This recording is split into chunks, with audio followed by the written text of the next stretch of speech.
Hello everyone, कैसे हैं आप सब। एक बार पुनः शिव कोचिंग क्लासेस पर स्वागत है। और आज का वीडियो काफ़ी हेल्पफुल है।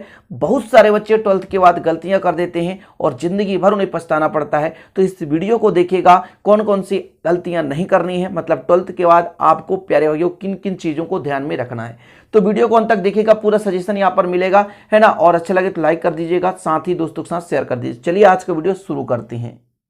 तो सबसे इंपॉर्टेंट टॉपिक होता है प्यारे भाइयों कोर्स का सही चुनाव। 12th के बाद आप कौन सा कोर्स करना चाहते हैं, कौन सा कोर्स नहीं करना चाहते, आपके मन में क्या चीजें हैं, आपको क्या बनना है ना। किसी के बहकावे में आकर के प्यारे भाइयों किसी कोर्स का चुनाव नहीं करना चाहिए। जैसे आपको यदि किसी इंजीनियरिंग फील्ड पे जाना है प्यारे भाइयों, तो फिर आपको इंजीनियरिंग की तैयारी करनी चाहिए, या किसी डॉक्टरेट के क्षेत्र में जाना है तो पैरामेडिकल कोर्स करना चाहिए, या एमबीबीएस की तैयारी करना है प्यारे भाइयों, तभी आप एमबीबीएस के लिए सोचें, या कि आपके पास जितना नॉलेज है प्यारे भाई उस परफेक्ट नॉलेज के हिसाब से अपने जॉब के कैरियर ऑप्शन को चुनें। कहने का मतलब प्यारे भाइयों जो 12th के बाद होता है आपका ग्रेजुएशन के साथ साथ डिप्लोमा डिग्री जो भी आप करना चाहते हैं प्यारे भाइयों, या कि सर्टिफिकेट करना चाहते हैं, उसके बारे में पहले भली भांति समझें। और कोर्स करने के पहले एक बार उसके बैकग्राउंड को समझें, उसके कैरियर ऑप्शन को समझें, तभी आप कोर्स का सही चुनाव करें। अब प्यारे भाइयों जैसे आपके पास कोई भी नॉलेज नहीं है, क्योंकि अधिकांशतः बच्चे क्या होता है 12th के बाद ये नहीं जानते कि बीएससी करने से होता क्या है। चलिए हम बी फार्मा कर लेंगे,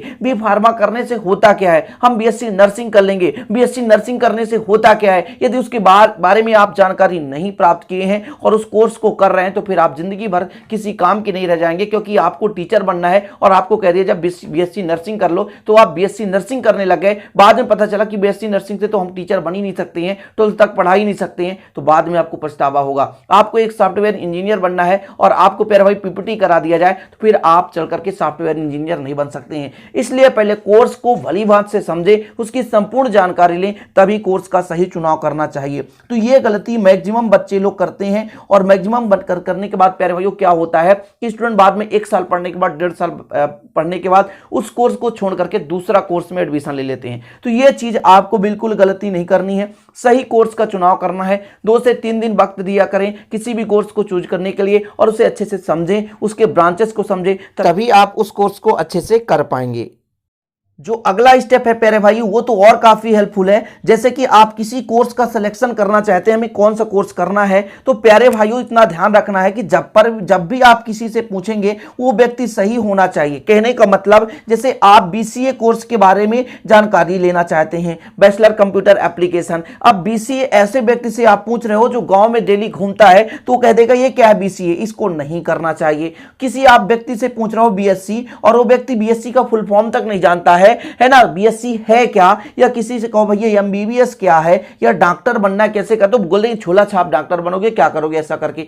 तो प्यारे भाइयों जब भी आप अपने कैरियर ऑप्शन का डिसीजन लेंगे, किसी व्यक्ति से सुझाव लेंगे, वो व्यक्ति सही होना चाहिए, पढ़ा लिखा होना चाहिए। क्योंकि प्यारे भाइयों कभी कभी लोग गलत लोगों से डिसीजन लेकर के जिंदगी तक पछताते हैं, क्योंकि जो व्यक्ति जो करा रहता है ना वही व्यक्ति कहता है तू ये कर ले। जैसे कोई व्यक्ति बीएससी का मिल गया, बेटा बीएससी कर लो, इसमें कैरियर बहुत अच्छा है। कोई व्यक्ति आईटीआई किया हुआ बंदा मिल गया, बोले आईटीआई कर लो। ऐसा नहीं है, आपको सोच समझ करके किसी व्यक्ति से डिसीजन लेना है। ऐसा नहीं कि कोई भी व्यक्ति मिल गया सभी से हम डिसीजन ले लें भैया यही हमको करना चाहिए। किसी ने कह दिया आईटीआई कर लो, इसमें बेस्ट कैरियर ऑप्शन है, ऐसा नहीं है प्यारे भाइयों। कोई भी फील्ड हो सब में बेस्ट कैरियर ऑप्शन है। सबसे ऊपर डिपेंड करता है कि आप प्यारे भाइयों किस चीज पर अमल करते हैं, क्या बनना चाहते हैं, आपका शौक क्या है, ये सबसे मुद्दा रखता है। क्योंकि प्यारे भाई जैसे कुछ बच्चे प्रेशर में आकर के कोटा चले जाते हैं। कहां चले जाते हैं?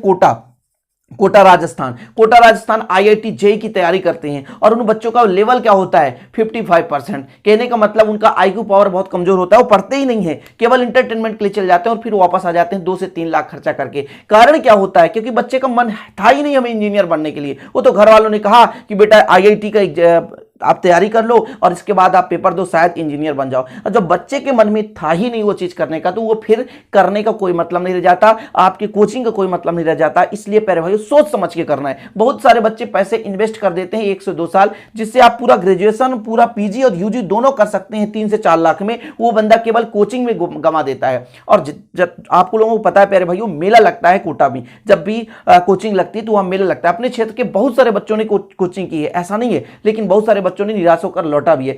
अपने आप को पहले भांपो कि हम इस लेवल पे है कि नहीं और इस लेवल पे कर सकते हैं कि नहीं, और नहीं कर सकते तो फिर उसमें पैसे इन्वेस्ट मत करना। कॉलेज में सबसे बड़ी यहाँ पर प्यारे भाइयों बात रखने वाली बात है और सोचने वाली बात है, क्योंकि माँ बाप के पैसे ऐसे बेफजूल में नहीं जाना चाहिए। तो दूसरा स्टेप प्यारे भाइयों कि सही लोगों से हमेशा चूज करें, क्योंकि यदि गलत व्यक्ति से आप है ना कोई भी चीज डिसीजन लेंगे तो हमेशा गलत ही होगा जिंदगी में, ठीक है।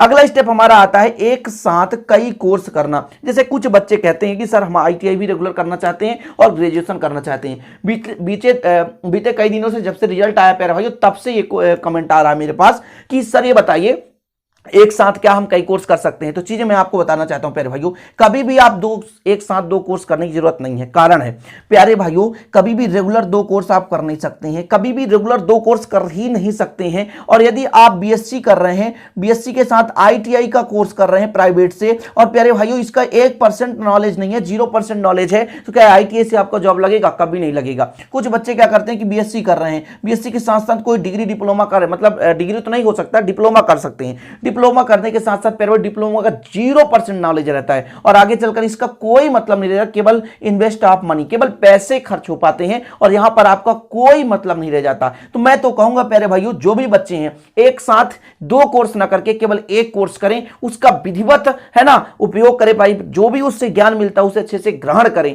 आप एक कोर्स को भी यदि अच्छे से 100% ग्रहण कर रहे हैं ना, वो नॉलेज आपको कहीं ना कहीं काम आएगा। एक साथ दो कोर्स तीन कोर्स करने से कोई फायदा नहीं होता है। चाहे किसी भी स्टूडेंट की बात करता हूं प्यारे भाइयों, सभी स्टूडेंट को मैं कहना चाहता हूं कि एक साथ दो कोर्स करने की जरूरत नहीं है। आप कहते हो भैया कि हमको कम समय में जॉब करना है, हमको आईटीआई करना है, तो अब आईटीआई कर लो ना, बीएससी में क्यों जा रहे हो? बीएससी में बीएससी बाद में कर लेना, या कि फिर भोज यूनिवर्सिटी से कर लेना जिसकी कोई वैल्यू नहीं, खत्म कहानी।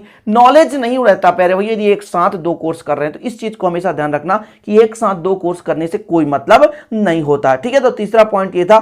चौथे पॉइंट पर बात करते हैं प्यारे भाइयों, जो काफी इंपॉर्टेंट है, पार्ट टाइम जॉब्स। बहुत सारे बच्चे क्या होता है कि बीएससी के साथ साथ कहते हैं एक साल हमने पढ़ाई की प्यारे भाइयों, अब हमको थोड़ा सा एक्स्ट्रा खर्चा चाहिए। जैसे घर में से आपको मान लो 2000 रुपए पर मंथ मिलता कि बच्चे हैं 2000 में आप खर्चा चलाओ। अब बच्चे का एक्स्ट्रा खर्चा 1000 बढ़ गया। अब बच्चा कहता भैया मेडिकल में मैं जॉब कर रहा हूं, 2000 मुझे पर मंथ मिल रहा है, 3 से 4 घंटे लॉस हो रहे हैं। अब ध्यान ये देना प्यारे भाइयों, पार्ट टाइम जॉब से क्या होता है कि थोड़ा सा आपके पास पैसे यानी मनी आने लगता है, और मनी आने के कारण आपकी खर्चे बढ़ जाती हैं, आपकी शौक बढ़ जाती हैं, और जब शौक बढ़ जाता है प्यारे भाइयों तो पढ़ाई में मन बिल्कुल कम हो जाता है। ये परफेक्ट ही है आपका, मान लीजिए एक्सपेरिमेंट किया हुआ चीज प्यारे भाइयों। ये अपन लोग जब पढ़ाई करते थे तो ऐसे कई सारे बच्चे रहते थे, बोलते थे घर से 2000 रुपए आ रहे हैं, 3000 रुपए आ रहे हैं, मेरे इतने में खर्चे नहीं चल रहे हैं, मुझे अब क्या करना चाहिए? मुझे अब पार्ट टाइम जॉब कर लेना चाहिए, कम से कम 2 से 3 घंटे जॉब करूंगा, 2000 मिलेंगे, मेरी शौक पूरी होगी। मेरे प्यारे भाइयों, जब आपके पास पैसे की शौक बढ़ जाएगी ना, उस दिन से आप पढ़ाई बंद कर दोगे। जब तक पैसे की अहमियत नहीं समझोगे ना, तब तक आप पढ़ाई नहीं करोगे। इसलिए प्यारे भाइयों, आप लोगों को क्या करना चाहिए कि जब तक आप पढ़ाई कर रहे हैं तो पार्ट टाइम जॉब की जरूरत नहीं होनी चाहिए। यदि रेगुलर पढ़ाई कर रहे हैं तो फिर पार्ट टाइम जॉब बिल्कुल ना करें। हाँ, जिसको रेगुलर पढ़ाई नहीं करना, प्राइवेट है ना, किसी भी संस्था से प्राइवेट कर रहे हैं, प्राइवेट को जैसे बीसीए भी कर सकते हो, बीबीए कर सकते हो, हर चीज प्राइवेट होता है आज की डेट में। भोज यूनिवर्सिटी से तो एमएससी तक प्राइवेट में होता है, ठीक है। तो आप यदि प्राइवेट कर रहे हैं तो कोई दिक्कत नहीं, आप पार्ट टाइम जॉब कर सकते हैं। लेकिन रेगुलर के साथ साथ पार्ट टाइम जॉब ना करके आप किसी भी कंपटीशन एग्जाम की तैयारी करते चले तो और बेहतर होता है, ठीक है ना। एक और पॉइंट होता है प्यारे भाइयों कि आप फर्स्ट पॉइंट के 5 6 जो भी कहना हो कर लें कि पढ़ाई के साथ साथ अपना कोर्स तो चल ही रहा है, कोर्स तो चल ही रहा है। जो एक्स्ट्रा समय बचता है जिसके लिए आप घूमते हो, क्या करते हो? घूमते हो, है ना, इंटरटेनमेंट करते हो, उसके जगह आप कंपटीशन एग्जाम की तैयारी करें। क्या करें? कंपटीशन एग्जाम की तैयारी करें।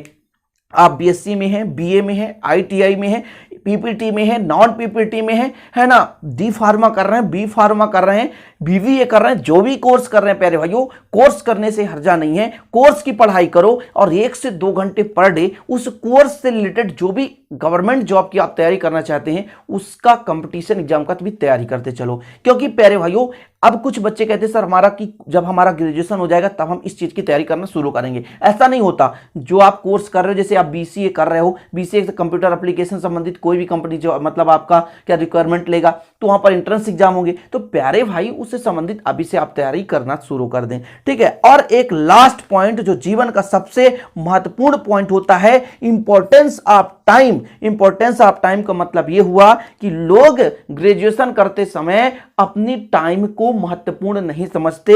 12th तक बिल्कुल मैं बहुत सारे बच्चों को देखता हूं प्यारे भाइयों, 12th तक वो 9 से 10 घंटे पढ़ते हैं, और वहीं जब बीएससी करने लगते हैं या किसी भी कॉलेज से यूजी करने लगते हैं, अंडर ग्रेजुएशन करने लगते हैं, तो प्यारे भाइयों उन्हीं का समय घटकर 2 से 3 घंटे हो जाता है। यहां तक कि पेपर के टाइम में ओनली 5 घंटे पढ़ते हैं, बाकी तो पढ़ना ही छोड़ देते हैं। तो सबसे बड़ा गुजारिश तो सभी बच्चों से यह है कि प्यारे भाइयों टाइम का अहमियत आप समझो, क्योंकि टाइम है अभी आपके पास, तो अपने आप को बदल दो, नहीं तो समय एक ऐसा आएगा जब वो बदलेगा तो किसी के दिखाने लायक आप नहीं रहोगे। तो प्यारे भाइयों यदि समय है आपके पास तो समय का सदुपयोग करो और बेहतरीन पढ़ाई करो, ठीक है। तो इंपॉर्टेंस ऑफ टाइम पर बेहतरीन आपको मैनेज रखना है। जो 5th नंबर है प्यारे भाइयों, यहां पर आप कह रहा हूं कि यदि कॉलेज में एडमिशन ले रहे हैं तो टाइम का भी मैनेज करें, सदुपयोग करें, तभी प्यारे भाइयों आप लोग कुछ आगे जिंदगी में कर सकते हैं। तो ये सभी टिप्स प्यारे भाइयों आप लोगों के लिए काफी हेल्पफुल रहेगा।